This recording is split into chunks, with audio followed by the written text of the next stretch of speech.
Hello and welcome to the Team Afterburn Studios. I'm Phil and I'm here to share what's coming up new next month. Now we have some exciting new exercises that are going to really challenge those muscles next month. We're going to be using some rubber bands. Our first exercise is the rubber band bent over row and hold. So we have two different exercises here. First, you're going to take and double up that rubber band. You're going to step on it. The wider you go, the more challenging it's going to be. You're going to grab it just like this, and then you're going to row. And you're going to really contract those back muscles. The key here is keep that back flat. Keep your neutral spine so you're not looking up like I am at the camera. You're not looking down like this. You're looking about 2 to 4 feet out in front of you. And when you contract, you squeeze those lat muscles together. So think about kind of squeezing the shoulder blades together. That's the row. Then you have another one where you're going to come up and you're going to squeeze those lat muscles together and you're just going to hold it. So that really gets challenging. Make it easier, go down a little bit in the rubber band. Make it harder, go up in the rubber band. And the nice thing about that is you can go all the way up to the green. If that's not enough, we can add more. Okay, so that's exercise number 1. Exercise number 2 is going to be the rubber band donkey kick back. So here, you're going to be on the ground.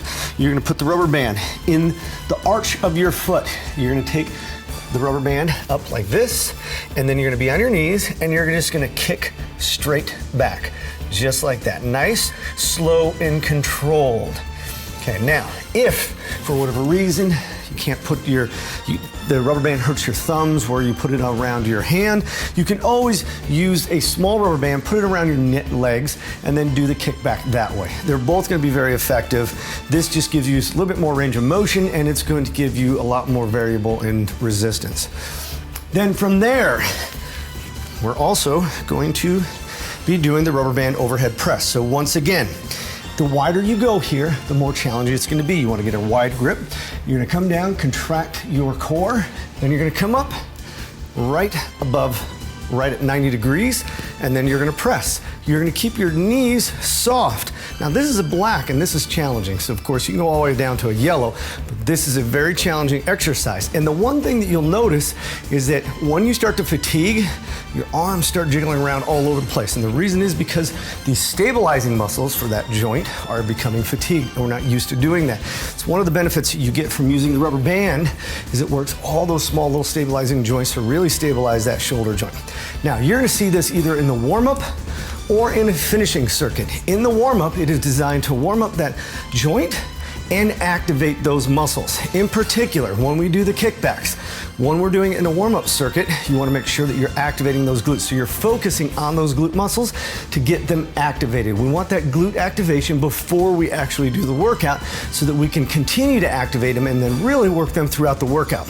At the end of the workout, if we're doing it at a finisher circuit, then we're there to finish off that muscle. So you really want to squeeze it and push it to the end. It's going to be burning, fatiguing. You'd be amazed how far you can push it and how much you're going to get out of it if you really push those limits. Once again, you'll notice as you kick your leg back, you're starting to move all directions. The leg is starting to kind of fluctuate back there, and that's where you're really having to kick in all those stabilizing muscles in the hip joint as well. So again, rubber bands have a lot of purpose that can actually help those joints stabilize. And next month, we're gonna have shoulders and backs as our muscle group, and chest and legs. Now we're going back down to 1 exercise per muscle group. What that means is you should be able to go up from last month when we did our 2 exercises in a row per muscle group. And the reason is you have less time under tension. When you do 2 exercises in a row, same muscle group, you're continuing to fatigue that muscle. Doesn't have time to rebuild and replenish or anything like that. But when you're doing 1 exercise at a time, you have time, even though you're still working out, you're doing a whole other set of muscle groups, it has time to recuperate so you can go harder on that next exercise. So you should be able to increase your weight on similar exercises. So that's your goal for next month. And we'll see you here at the Team Afterburn Studios, home of the 1,000 Calorie Burn, where we transform bodies and change lives.